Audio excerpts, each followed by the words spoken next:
All right. Welcome, folks. This is our first episode of a new podcast, Larger, Freer, More Loving.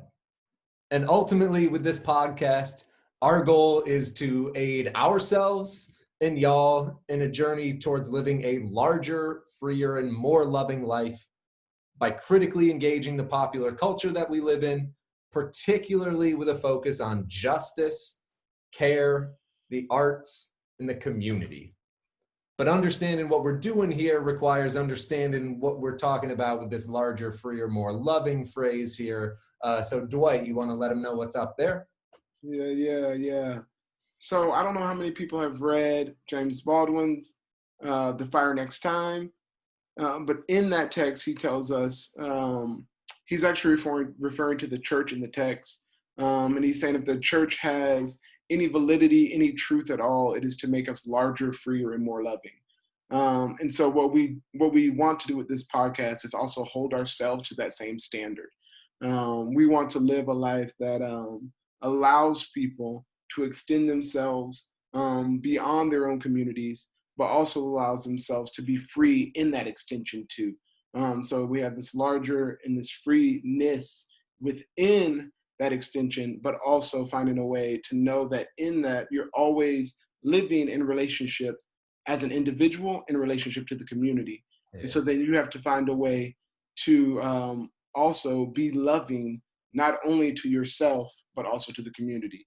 And so when we're talking about larger, freer, and more loving, it's really about focusing on extending yourself, but also allowing yourself to be free even in that extension, and finding a way to love yourself and the community, which, to be serious, if you're doing it right, loving yourself is loving the community, right? Loving yourself is loving the community. And I'm super excited to be here.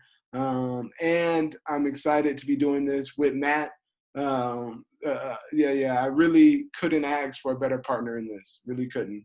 No, thanks, man. And I mean, so we've been talking about doing this for a while, and we planned on actually starting a little bit later.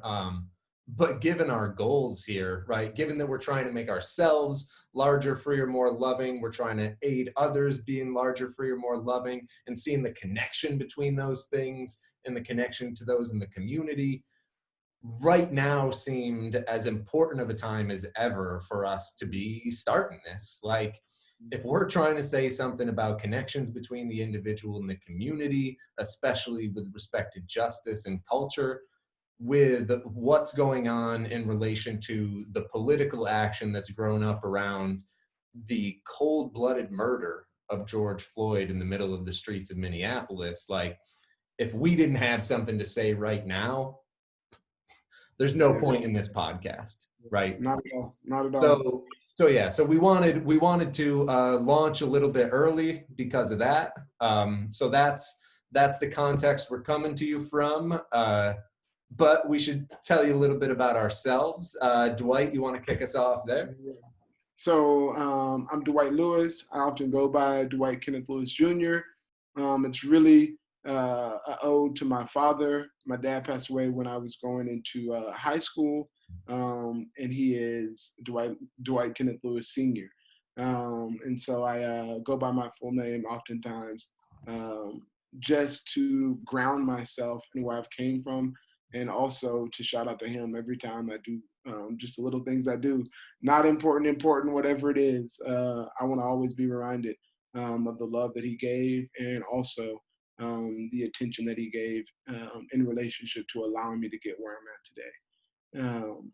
I am a assistant professor at the University of Central Florida, but right now I'm actually doing a Mellon postdoc at Penn State in State College, Pennsylvania. I work on a lot of different things. I focus on the early modern time period. I focus on the historical ontology of race. I also really am working towards now public philosophy, which is um, engaged with things that are going on right now today in our culture, and trying to find ways to have intellectually stimulating conversations about these things, really to push ourselves to, of course, live larger, freer, and more loving.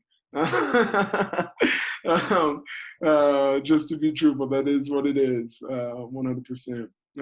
And like I said before, I'm excited to have Matt here. And also, Matt, if you could tell us a little bit about yourself. Awesome. Yeah, thanks, Dwight. I'm Matt Levine, and it's interesting, that you talked about your name there a little bit, because my name should actually not be pronounced Matt Levine. My name should be pronounced Matt Levine. But my older brother decided that Levine was a cooler sounding way to say our last name. So I'm like the world's biggest mama's boy. I absolutely positively love my mom more than anything else in the world. Didn't have the greatest relationship in the world with my dad.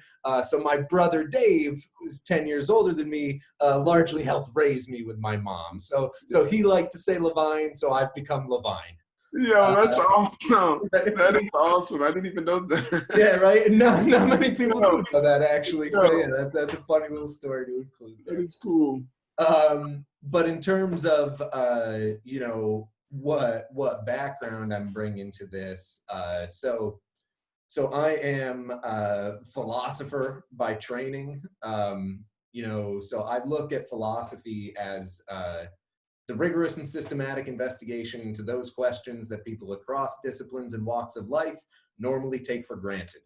If you can't tell, I've said that once or twice in my life. But I mean, basically, for me, that was something that I really wanted to get into because prejudices, biases, assumptions, these are things we take for granted, and these are things that are fucking up the world maybe faster than anything else is. So I've always seen thought, thinking, education, academia as really, really engaged with the real world. At least it ought to be really engaged with the real world. So focusing on philosophy for me was the way to do that. Since I've actually gotten into academia, philosophers got some issues on this front. Yeah. Tell us about that. Right. Yes, I mean, philosophers have historically done more to perpetuate problematic biases, prejudices, and assumptions much more than they have ever done critically engaging those things and trying to change those things. So even though I'm a philosopher by training, you won't necessarily see me considering myself a philosopher. You won't find me in lots of philosophical circles, because again, what I'm primarily interested in is justice. How can we live in a more just world? What can I do to help us get to a more just world? And that's my approach to what I'm listening to. That's my approach to what I'm reading. That's my approach to what I'm wearing. I got my The War on Drugs is Bullshit shirt on right now. That's just, so that's why meeting you 3 years ago and becoming friends with you has become just one of the coolest things about the last few years, because you're an awesome person to work with on that stuff. Same here. Right, so that's us, and we're coming together to do a podcast here, Larger, Freer, More Loving. And today, we wanted to, again, talk a little bit about what's going on around us right now, and in particular, what can we do about that? And we wanted to talk a little bit about what everybody can do, but did want to especially focus on what white folks can do right now to become, my favorite term for good white folks, race traders. White folks need to become race traders. And the reason we wanted to focus on that question is, this is our responsibility. We fucked shit up. We stole all the power. We need to do something about that. We need to tear that shit down. But also, people of color have shown their resilience. People of color have been fighting this system for many, many hundreds of years now. You can find every type of resistance. You can find every type of resilience in Black communities and Indigenous communities and people of color communities generally. It's the white folks that got to start holding our own here, right? Yeah. So yeah, this was what we wanted to focus on here, and in particular, we wanted to talk about how white folks can become committed white allies, right? Because it's sort of, it's the topic of the moment right now to be thinking about and talking about protests around police brutality, to show up at protests about police brutality. Post. Right. But I mean, folks have been seeing that for a long time. White folks have been willing to show up, virtue signal for a day, and then forget about it when they go home after they've posted everything on their social media saying, aren't I just the most amazing white person in the world? I took a couple hours out of my day to show up. So social justice warrior. Right. And I mean, that's just, you've been going to protests a lot recently, and that's not the experience you have walking away from protests, right? Yeah, not always. Right. Definitely not. It's yeah. I appreciate the protests, and I'm glad to see people there, and I'm glad to see people committed to doing that. But as we talked about, the commitment and being a true ally doesn't just take place at a revival, right? The revival means absolutely nothing unless you go home, and somehow you've caught the spirit while at that revival, and you can't help, right? That spirit is beating in your chest, and you can't help but spread the gospel. And that's something that I think is foundational, to when we start talking about these committed allies, and the things that they could or should be doing, is not just showing up for a protest, but what are the things outside of that protest that you can be really doing to have that gospel bleeding out every day. And I think you talked about this before, not in this podcast, but before we got on here, you talked about how there's a million different lists of what allies can do. What we really wanted to do here is just focus on 3 major areas, right, that you could really focus in on. Instead of having this list of 8 things or 10 things or 12 things, you can go back to this as something that you can remember and you can then focus on and really try to attempt to ally yourself in relationship to these 3 things. And the things that we talked about were particularly democracy, education, and community. These 3 things are really the catalyst and the foundation to not being a lukewarm liberal, right? These are the things that are the catalyst to actually pushing us and pushing not only America, right? As we see these protests are happening all over the globe.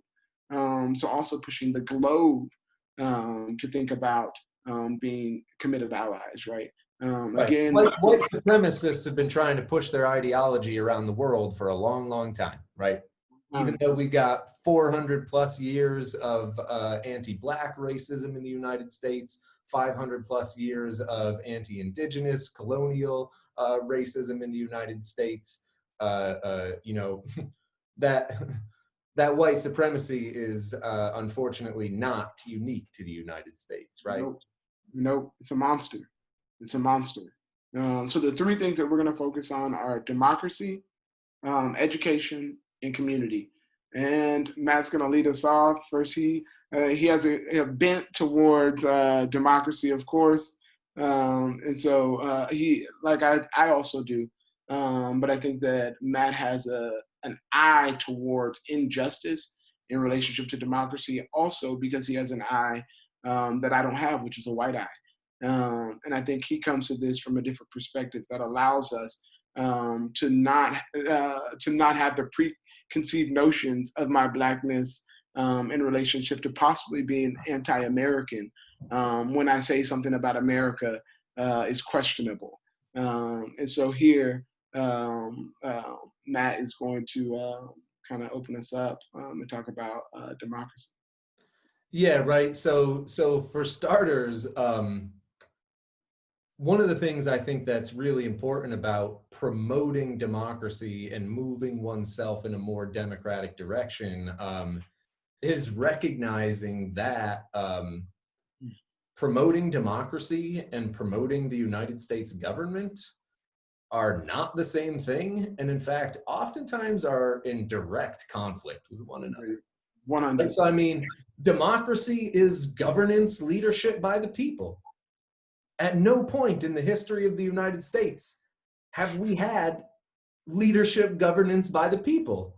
Right? And I mean, for starters, just in terms of the very way in which we set up the system, we're a representative democracy, right? So in a representative democracy, you know, you delegate authorities to elected representatives to represent the leadership, the governance by the people, right? So the very idea that a representative democracy is a democracy in the first place is entirely dependent on the idea that the elected representatives are a representative sample of the people. The people. And at no point in the United States has that ever been the case. At no point, not even close. And by design, right? Even right now, when we have the most diverse Congress that we have ever had in the United States, this is still a Congress that is roughly 80% men, roughly 90% plus white folks, and a similar percentage of Christians. But that is not the people, right? No, not at all. Not at all. Right? Not That does not even come close to representing the people. So for starters, even this idea of representative democracy doesn't work out in our particular case because we do not have elected representatives that are a representative sample of the body that they're supposed to be governing for. And that's just in the design of the system, there are issues. When we actually look at the way it's been implemented, the idea that promoting the United States government is promoting democracy really becomes a sham. But that'll come out when we talk about history, when we're talking about education. So I wanted to, that's what I wanted to say there, kicking us off about democracy. Recognizing that democracy is extremely important and we should promote it, but promoting democracy often means actually criticizing the United States government. So I have a question for you now, and it so if you had been in conversations that me and Matt had before, you would know that I like asking particular questions that white people might have asked to me in the past. Yeah. So my question for you right now is, so can someone that's white represent someone that is black in a way that actually is like ties close to who they are? And what do you think being able to do that actually takes? Right? Yeah, right. So can they do it? And then what does it actually take to be able to do that? Yeah, so for starters, I think the answer is yes, they can. And I will focus very, very clearly on they can. Yeah. Have any of them? Nah. Right? But I mean, so I do think it is possible for a white person to represent the interests of a black person, an indigenous person, an Asian person, etc. I just think that everything about our society is set up in such a way that that's almost assuredly not going to be able to happen. it's not rewarding enough Mm, uh, to want to do it. right. So Right. And I then mean, even if you wanted to do it, you're probably not going to be able to make it through the systems in America to actually get to a position where you get to be able to do so. yeah. You know, I hate to bring up someone like Bernie Sanders, but I'm going to do it. Someone like Bernie Sanders has been stopped at many points of his movement up, quote unquote, upwards. Right. And a lot of ways have been backhanded. A lot of ways have been the DNC. And he is someone that I think a lot of at least poor folk in America would be like, you know, he's like, he might be one of them. But there's parts of what he's doing that's very in line with what we need. Not with like, it's not even that they're even voting that way, right? It's not even that the poor people are even voting for Bernie. It's just like that's very in line with what we need. Yeah. So, like the second question, what is it? What did someone like Bernie have to do to be able to be what he is, right? What is it that allows someone that is not a part of a community to be able to actually speak up for a particular community? Um, Right. So I mean, I think part of that starts with recognizing why it would be the case that most people of a particular identity group choose your particular your favorite identity here are often going to want somebody from their particular identity group to represent them, right? yeah, And so in a certain sense, we can see that as why is there a connection between procedural justice and distributive justice, right? So oftentimes when people are talking about justice, they're just talking about the distribution of burdens and benefits in society. Do we have a fair distribution of burdens and benefits? But lots of folks for a while now have been trying to say like this is an inadequate way to have the entire conversation about justice. We don't just need to talk about that distribution. We need to talk about the decision-making processes and procedures that lead to that distribution in the first place. yeah. Right. One of the things you find people talking about so often on this front is the importance of participation of people from different identity groups as a really important element of procedural justice.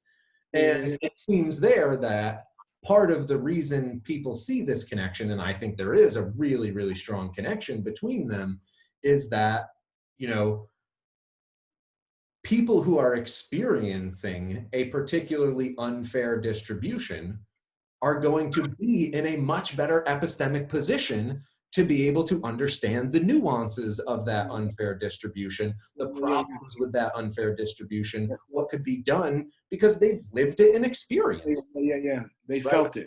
They've Right. actually felt it. Yeah. No, I hear that. I hear that. Right. Um, So once people start to see that experience with a problem is going to help you understand a problem much better, and this is why people often want to have a particular representative of that identity group representing the identity group, again, is because of that particular standpoint, because of that experience. You can start to then see, I think, part of what it would take for, say, a white person to be able to speak for, to be able to represent the interests of people of color, right? So they need to have intimate connection with those communities, right? yeah, They 100%, need to, 100%. They right? need So to be there. right. Boots on the ground. What I want to say, boots on the ground. Now I do want to say this, 100%. I agree with everything you're saying, and they do need to have boots on the ground, and they need to be involved. In the same way, I will say this. I think I can move, and I could almost predict um, uh, um, how uh, particular white people are going to vote, and if I could represent them, based on the fact that I've just spent the last like 10 years of my life um, completely like surrounded around like white, very educated people. Right. And so I've been to their houses, I've been to their lake houses, I've done this, I've traveled with them. And I can't look at one of my colleagues that talks about justice that has done the same thing, you know, in relationship to being around Black people like that, Right. or immigrants like this, or even trans folk, right? It's like, and again, also disabled folk. I can't. There's not many of my colleagues that are like actually not that thing, and that Right. are living in that space. And I'm not saying that then precludes you from being able to do a thing. I just think it makes it very difficult. Right. Um, so, and then secondly, you know, uh, I also want to say that Black is diverse, right? Yeah. And so there's a lot of different perspectives, and people are agreeing with things on all different fronts. And I think there's something that not only we forget about in America, but we also forget amongst even Black people. Um, and I say this also, and we talked about this earlier, but I say this also, even in relationship to how people are protesting, right? People are getting mad at the way that Black people are mourning the last 400 years of, yeah, of like being not just systematically taken advantage of. And I don't want to use the term that I would use right here, and it starts with an R, but also physically letting that happen too, not letting it being taken from you, right? And this has happened, things like this, and the way that the system is set up has been going on for a long time. And so Black people are mourning with those last 400 years in very diverse ways. Some people are, you know, quote unquote, looting. Some people are burning things. Some people are, quote unquote, whatever peacefully protesting is. Um, but I actually want to affirm all those. I want to affirm all the ways that Black people are mourning with the last 400 years. Now, I may not be looting. I may not be burning stuff, uh, but who knows if I'll be the same person in 20 years and not looting and burning stuff, because that is what needs to happen for us to move forward. Right. Um, and oftentimes, this is where people look at us, Black people, right? And they try to say that America is taking some higher ground, right? We were talking about this earlier. And it's mind blowing to me. Right. It's mind blowing to me that you talk about America being on a higher moral ground because of looting and burning. And we'll talk about this maybe later, but when we want to talk about the history of America, you want to talk about looting and burning. Um, let's not forget America was started because sons and daughters got mad at their mommies and daddies because they were being taxed too much, right? And white and Black people today are literally just attempting to have the same the same ability to live the American dream that all Americans have, right? That's it. That's it. And I'm sorry, like complaining about your mom and dad taking more of your allowance is mind blowing. Being treated as a full human in your country is, I think, a much there's a much more risk involved. And Black people have been very patient for the last 400 years. Uh, I don't think that's everything. Everything about the last 400 years has been a moral high ground. And so you're going to take, you know, burning of less than 50 buildings, looting of less than 200 companies, businesses, as, oh, now we're on the moral high ground. It's like, man, let's talk about the ways that you looted and burned, you know, Africans for a Body, long time. Yeah, bodies and bodies, human beings. human beings. Yeah, let's talk about that. So for me, it's like when it comes down to it, we talk about this moral high ground of America. And really, I mean, if Americans were more like Black people over the last 400 years, I think they could claim the moral high ground. And I mean, what's so interesting about that too is, so one of the things that seems to me one of the reasons that people are looting and burning has to do with the fact that this is how you get white Americans to care about shit. That's what they care about. They care. Yeah. They care about their Target on the corner, right? Yeah. Yeah, I agree. And I agree. for 400 years, they've cared more about that shit than the well-being, the emotions, the humanity of Black folks. Yeah. So don't give me any fucking bullshit about white Americans have any moral high ground. Just non-existent. Non-existent. Yeah, 100%. 100%. All right, so we have talked quite a bit about democracy and a lot of stuff that didn't have to do with democracy.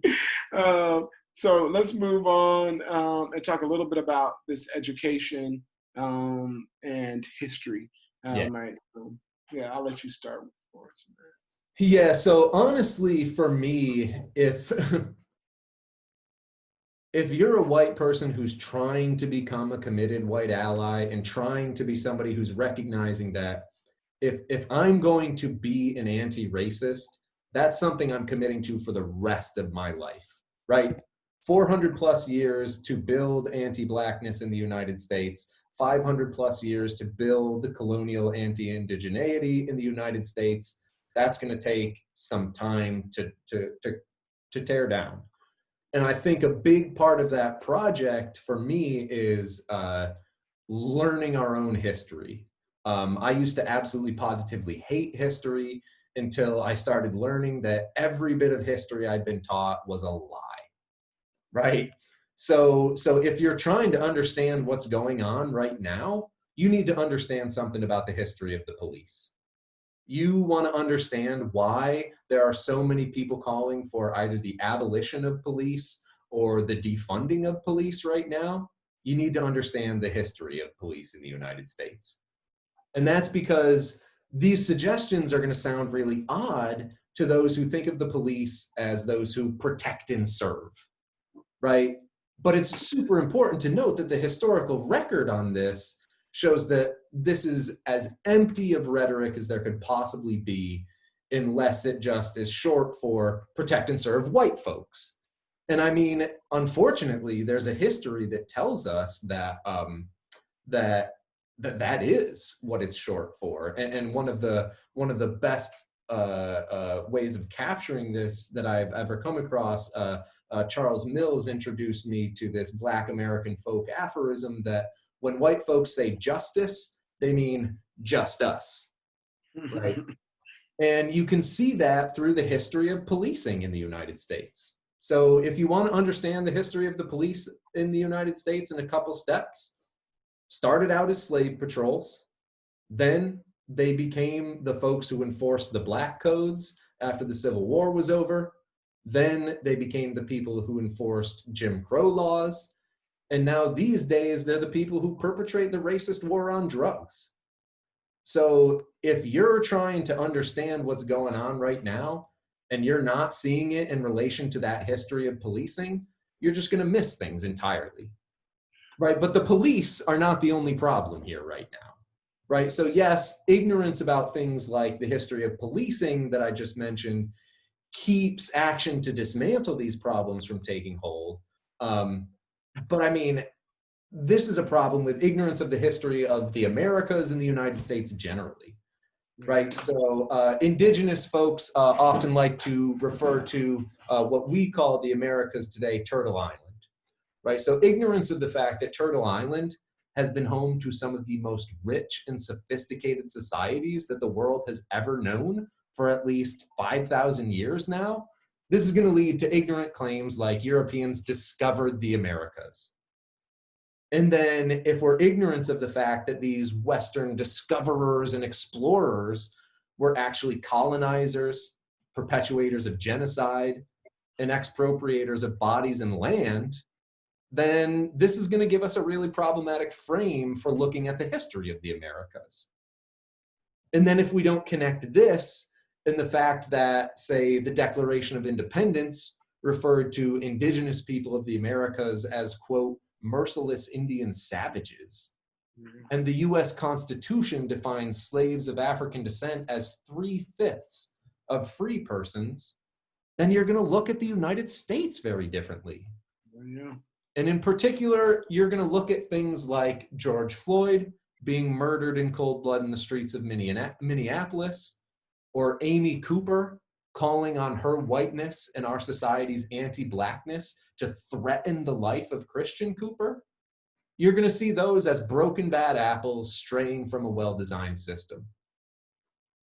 But unfortunately, as again, I'll refer to Charles Mills again, his wonderful work has been showing for 3 decades now. Unfortunately, these things are outputs of the system precisely as they were designed. Mm-hmm. So if we don't start recognizing these things, then there's no chance that we'll be able to have the sustained, committed movement that's needed to undo that 400, 500 years of really, really problematic history. If we don't know where we're coming from, there's no chance we're going to get to a good place going forward. Yeah, 100%. I am gonna talk on 2 things that you brought up. Yeah, what you got? You brought up the war on drugs, and I really want to just sit for that for a second. We talk about, like I said, I really am focused. I do work historically, but I'm really focused on these current events. So when we talk about the war on drugs, I'm going to be a little like cavalier here, a little open. We oftentimes see this as legitimate because Black people are doing so many drugs. As someone, like I said, I spent the last 10 years in very white spaces. And I'm just going to be real with you. I'm sorry, I didn't know how many white people did drugs until I went to grad school. Like, I didn't know that professors, I didn't know that lawyers, I didn't know that doctors, I didn't know.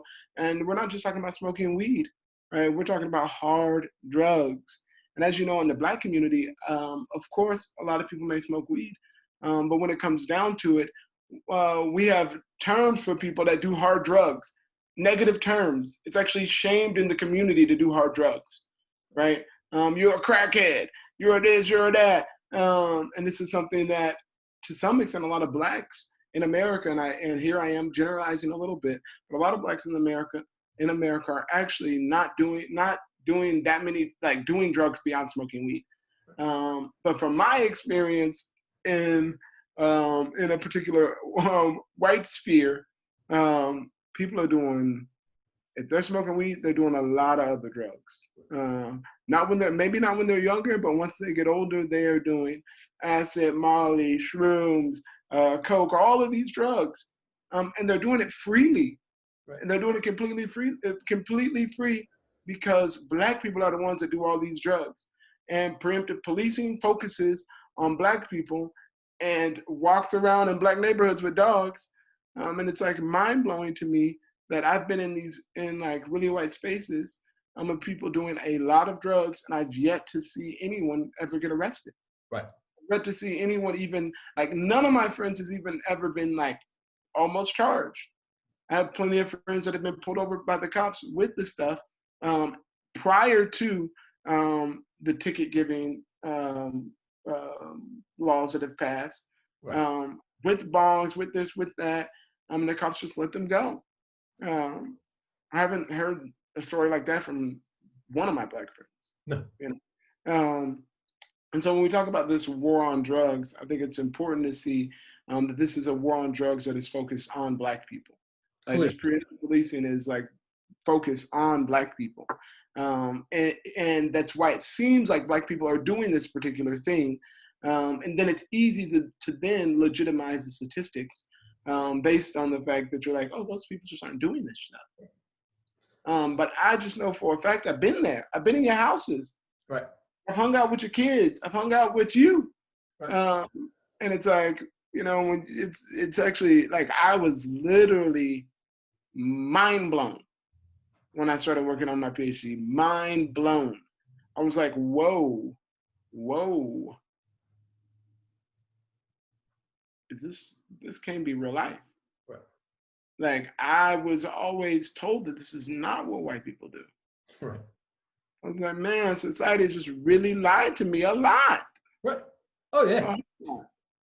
No, and I mean this fits entirely with my experience too, Dwight. I mean, I can absolutely positively say a higher percentage of the white people I know do drugs than the percentage of black folks I know doing drugs. Like, I mean, it's because it's not even close actually in my life. It's And mind I blowing. mean, so and I mean, this is not an anomaly for your experience and my experience. This is what all of the best social science is telling us, that it is absolutely not the case that black people in the U.S. use drugs more than white folks. What it is there, and as you go up in each one of these things, there's an even greater disparity, right? So you start at no disparity in terms of drug use, and then you have a significant disparity with respect to drug arrests. Then you have an even greater disparity with respect to drug convictions, and then you have an even greater disparity with respect to drug sentencing, right? So and I mean, so this, and I mean, we shouldn't be surprised by this. We have the tapes. Nixon says explicitly that this is what he was trying to do with the war on drugs. Like, this is not. Yeah, I mean, this is not a conspiracy theory on our part. Like, this is straight up the facts. The war on drugs is an attempt to commit violence against black people and black communities, to break up black communities, and to disenfranchise black communities. Right. So I mean, one of the things that uh, uh, is it 13 or 13th? What's the name of the documentary there? 13th, right? So people should take a look at the documentary 13th, right? So this is about the 13th amendment to the U.S. Constitution, which outlaws slavery except in those cases where people are imprisoned. Yeah. So this is an attempt to recreate slavery in the United States by putting people in prison, putting black people in prison. And the fact that we see the sentencing laws that also disenfranchise these people that have been put in prison for things that I have done many times in my life and never been in a bad situation for, this is leading to, people's entire lives being defined by the fact that they smoke some fucking pot. Yeah. Pot. Right. It's like mind blowing to me. Right. I don't know if anyone, if you've ever had a pothead father and a pothead drunk. I think, yeah. It's mind blowing to me that in America we pick the drunk dad. It's mind blowing to me. It's mind blowing. It really is. Also, just for a second, I want to bring up the defunding of the police. When we talk about and I'm not speaking for Black Lives Matter here. I am not affiliated with them. I'm not a part of their platform. But when we talk about defunding the police, I think oftentimes people want to think that we're talking about getting rid of police. And for me anyways, I don't know about you, maybe you're on a different side, maybe you want to get rid of them, and that's fine also. But for me, I really want to talk about, when we're talking about defunding the police, we're not talking, at least for me, I'm not trying to talk about getting rid of the police.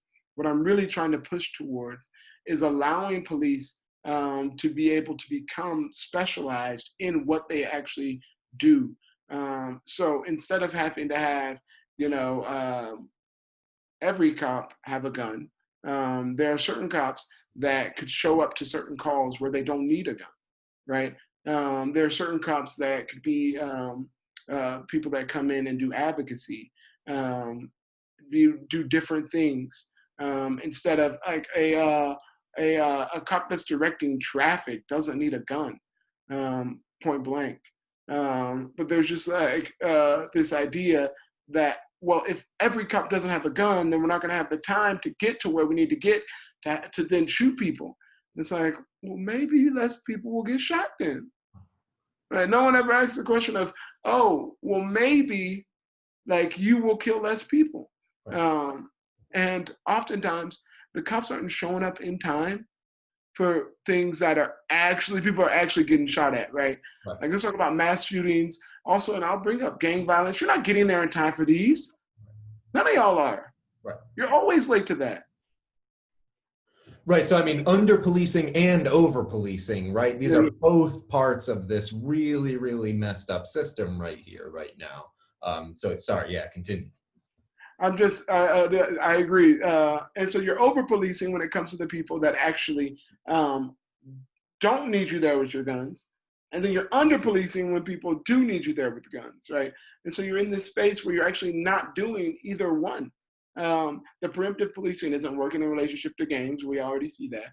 It's not working in relationship to mass shootings, like not at all.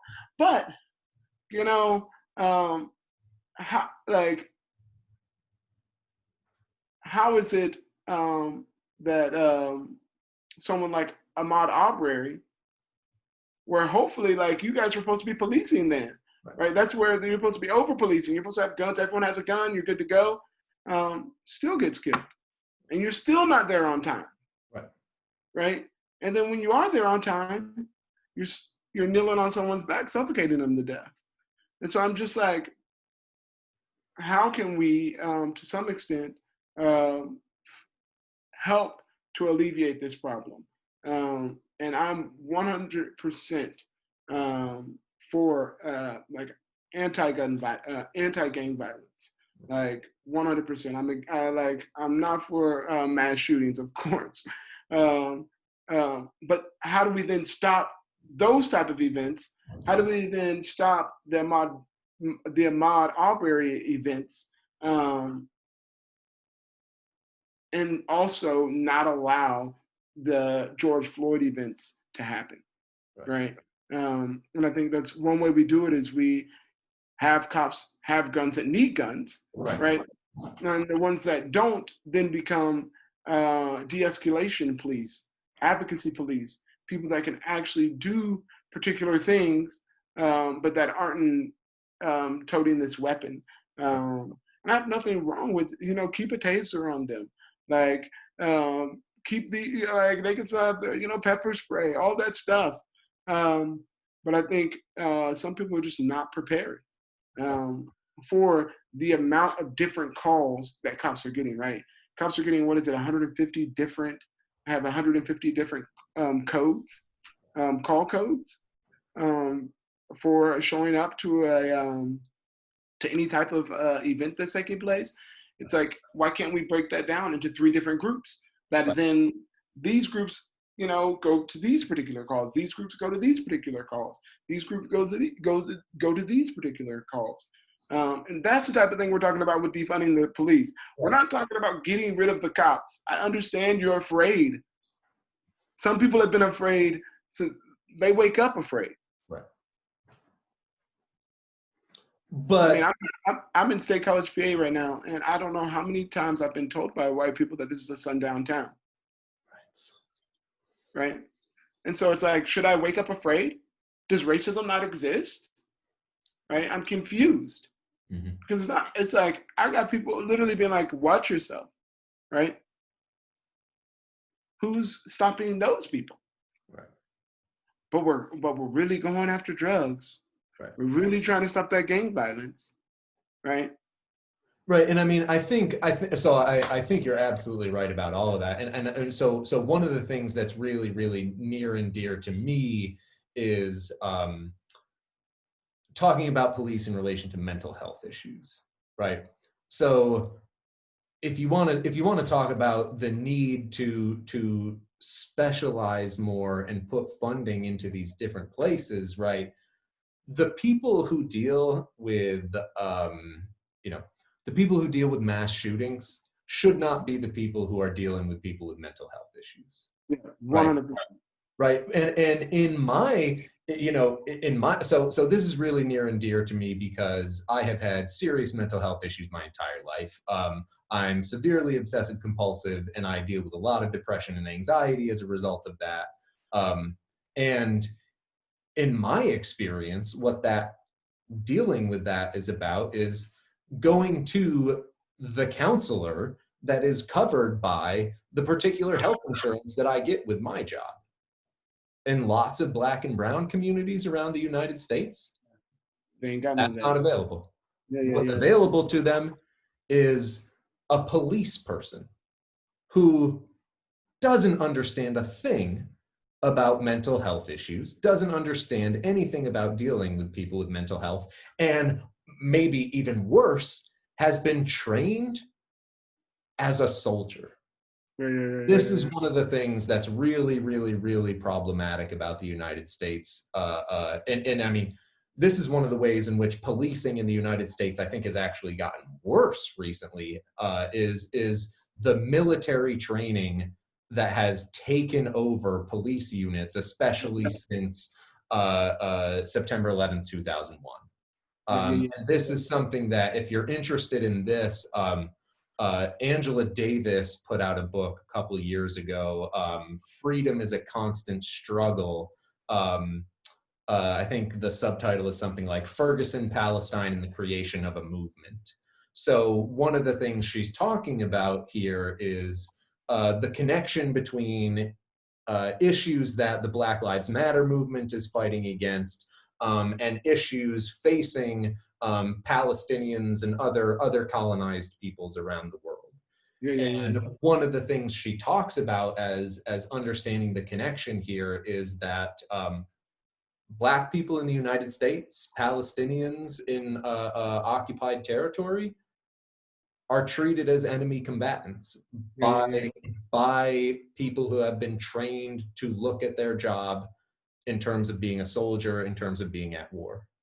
yeah. If you put me around people with guns who were trained to treat me like an enemy combatant when I've been at some of my worst points with respect to my obsessive compulsive disorder, or the ways in which I act and react when I'm spiking particularly badly, those guys, they're going to kill me. Yeah, yeah, yeah, yeah, yeah, yeah, yeah, yeah, yeah. But Yeah, because I'm a white person in America, that's not the experience I have with mental health.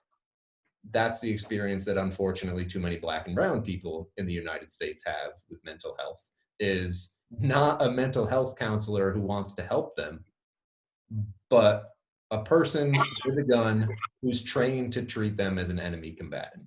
yeah, yeah. Right. 100%. 100%. Yeah.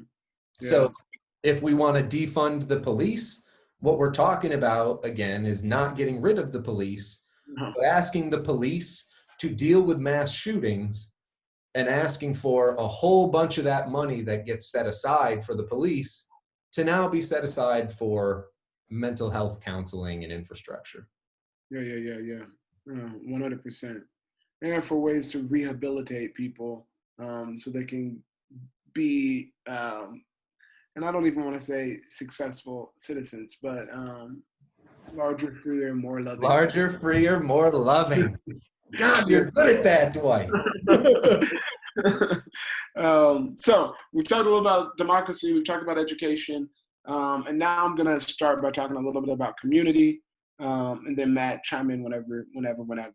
One of the things I'm really pushing right now on my white friends, especially if you want to be one of these committed allies, is I'm trying to get them all to put Black Lives Matters signs on their house, in their windows. And I'm doing this partly because I think the community can actually force change. I actually believe in the idea that a community can actually change, even maybe before policy could change something, even before legality could actually change something. I want to say the community can do it more effectively.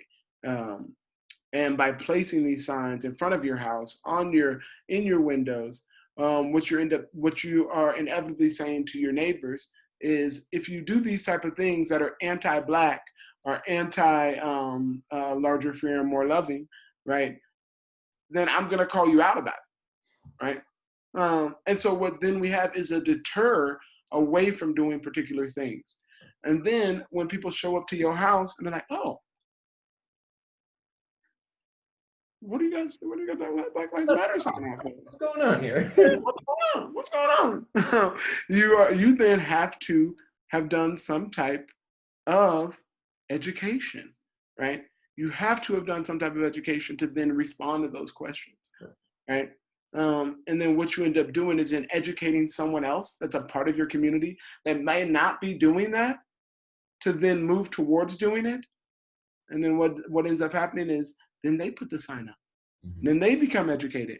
And then their neighbor comes over, right? And all of a sudden, the whole fucking, I didn't mean to cuss, the whole white neighborhood has got Black Lives Matters all over, right? And now you've literally taken a community and forced it to care about a particular group of people, forced it to educate itself, forced it to police itself, right? You've moved way further along than policy, right? I want to say that policy works. I love policy. I think it does work, but I think it's a trickle down effect. It takes time, but grassroots is grassroots for a reason. It's beautiful. That stuff works bottom up. Democracy. Yeah. When we talk about democracy, it's exactly what it's doing. Yeah, 100%. And so for me, one of the things I think I even want to say about all of this is that if you are a committed ally in this, like in doing the communal thing, you will be doing the democratic thing. And doing the communal thing, you will be doing the educational thing, right? It's when you leave out community and you just have theory in your head, educational theory, and you just got theory about democracy, where you're missing out. It has to be. So I'm a philosopher, so it is what it is. Moral theory that isn't applied is devoid of any type of virtue. Right. In fact, is rather vicious. Yeah, 100%. Right.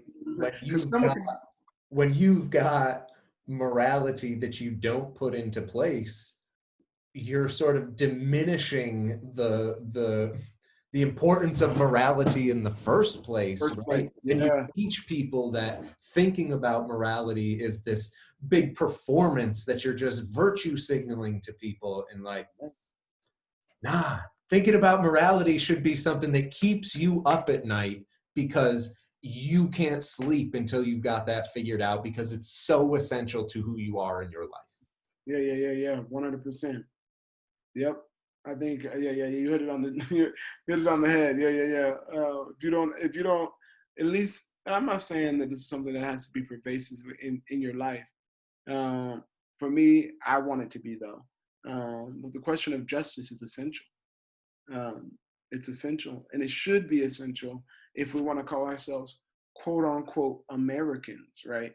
We want to talk about that we are, land of the free, home of the brave. We're a just society. We're this, and I don't think that it is a question that the majority of Americans are asking themselves. Right. They're not inquiring into their justice. Right. And so we bring up these three things,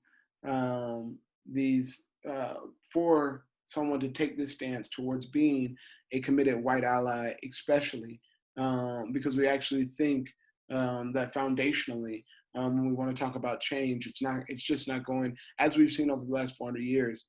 Black and brown people can't make it happen, right? But we need the majority. We need to be serious, the people that have power in the world, to start changing their friends. Mm-hmm. And that comes by caring about others in the community and learning about democracy, learning about the ways that the history of America has placed Black people in a particular space in America and in the world. And in that, once we grasp at those things, we can really move forward to educating our neighbors, right? And educating our friends, educating when we go to dinner parties. I'm not gonna lie, I went to a really a very white undergrad called Wheaton College in Chicago. I think I was one of less than 35 Black dudes on campus. And I met with my, so I played football also, and I met with some of the guys from my, we had like a little reunion a year or two ago. Yes. And so, I'm beating them up about justice. We're over here arguing, going back and forth. And one night we're like taking a cab back home to where we're all staying at someone's house. And I'm in the back, the very back. And I just yelled through the van or wherever. It was like an SUV. I don't know what it was. I yelled through there. I was like, just to let you know, it's like, I think I'm here just to remind you guys, right? It's like you wouldn't have someone like me. You wouldn't be reminded of injustice towards particular peoples if I wasn't here. Mm-hmm. And what I'm saying is I'm doing this, but what could be happening is that people within in white community could be doing exactly what I was doing there, mm-hmm. right? And pushing forward. And I think that's, so we talk about peaceful protests. I think that is actually a very peaceful protest, but also it's a very violent one too. Let's be real. You put that Black Lives Matter sign in front of your house. You don't know what violence is going to come towards your house, right? But that's actually the type of peaceful protest that MLK was doing, right? Mm-hmm. Right. Black bodies on the ground so that then you can commit violence against me, mm-hmm. right? And hopefully it opens your eyes to the immorality of that violence, right? Right? And so the question is, for me in this, is will you take up the mantle and actually decide to become this committed ally by focusing on the community and your community particularly, and being like I was in the back of that SUV yelling, I'm here, I'm only here to make sure that you're questioning whether you're acting justly or not in the world, right? Right, and I mean, so I'm here really, I think this points out something important about the way us white folks need to look at community if we are going to be those committed anti-racist allies. It's not just looking at who is in your community and how you can improve that community, but it's also looking at who's not in your community. Right? Yeah. And this again brings us back to history, right? So if you want to understand where people live in the United States today, you need to understand what happened between 1932 and 1968 with the Federal Housing Administration, right? So the Federal Housing Administration in 1932 starts backing home mortgages for individuals in the United States. Basically what allows for what we think of as the middle class today. But the Federal Housing Administration did everything in its possibility to only back mortgages for white people living in white communities. So what the Federal Housing Administration did was made sure that the United States was as segregated racially as possible. And that hasn't changed today, right? So the most standard metric that social psychologists use to measure segregation is called the Dissimilarity Index, right? So the Dissimilarity Index is a number between 0 and 100, that whatever that number is, that tells you the percentage of that group of people that would need to move to no longer have a segregated community. So 0 means you've got a perfectly integrated community. 100 means you've got as segregated of a community as you could possibly have. The United States today has an average black-white dissimilarity index of 70. That means if you're looking around the United States, 70% of the Black people would need to move for there to no longer be rampantly segregated communities.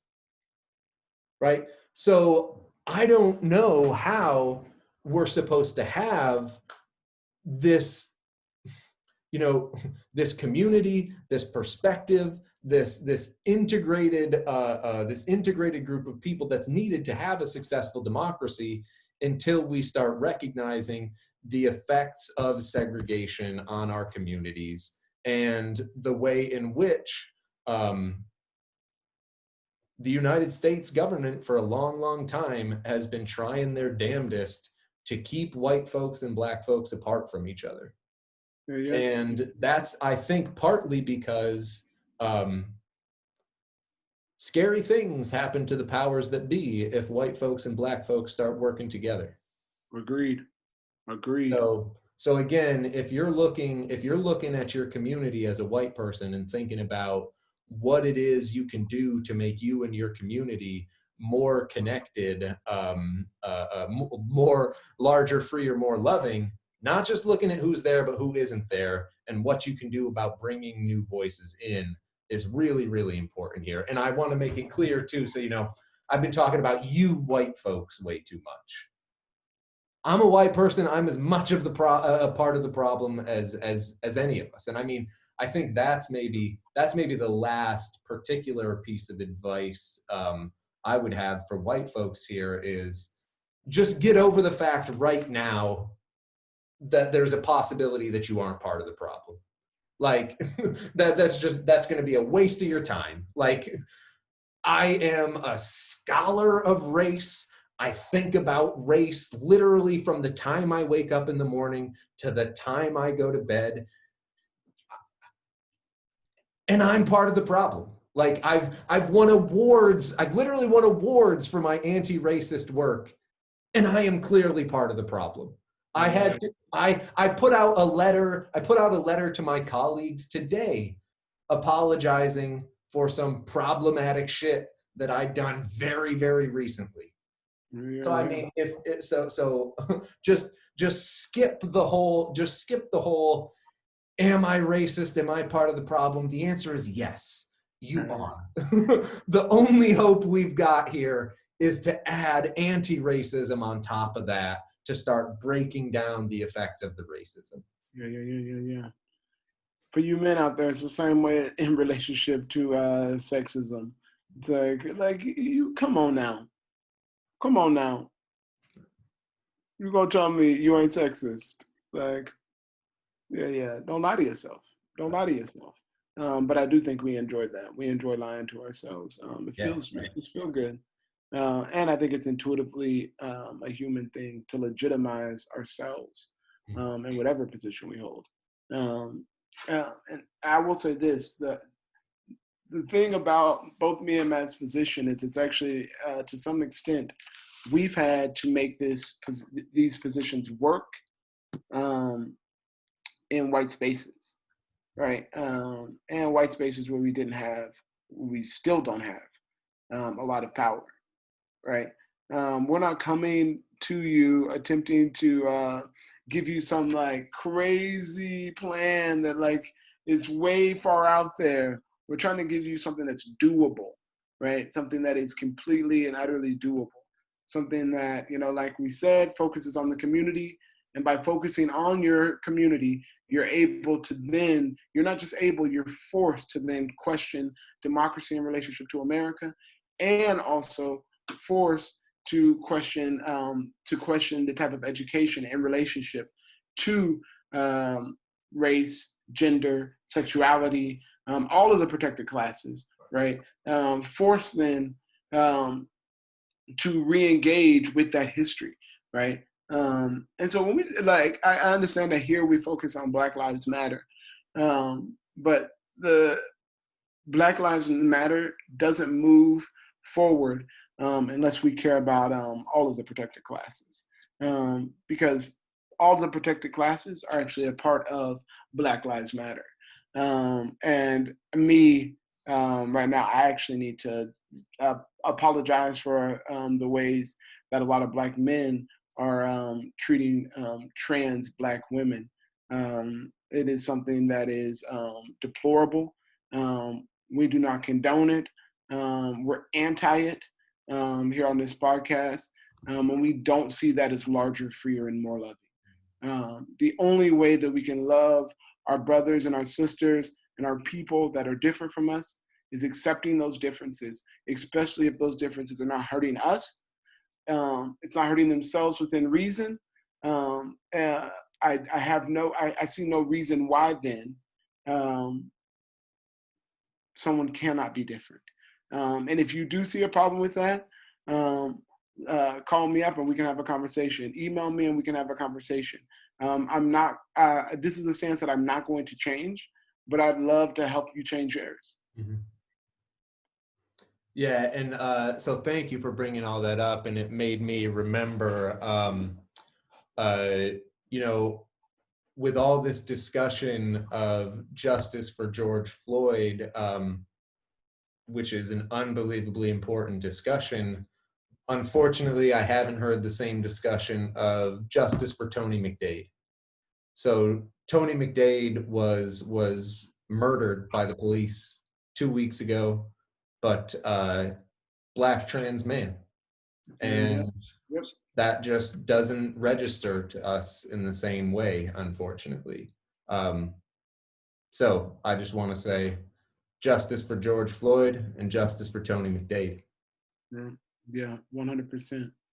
Until we get better in that respect too, it's going to be hard to move forward. And that's also the same thing that we're saying. We're telling ourselves the same thing that we're saying to white America too, and to the white globe, is that we also need you to move forward. Like, we need you to care about us so that we all can move forward in the same way that I would say yeah. And it's hard for me because I keep seeing it on the web. I just call it out, Black men being anti-queer, anti-trans, anti-this, and it's been beating me up. And that's something that we have to work on also to move forward.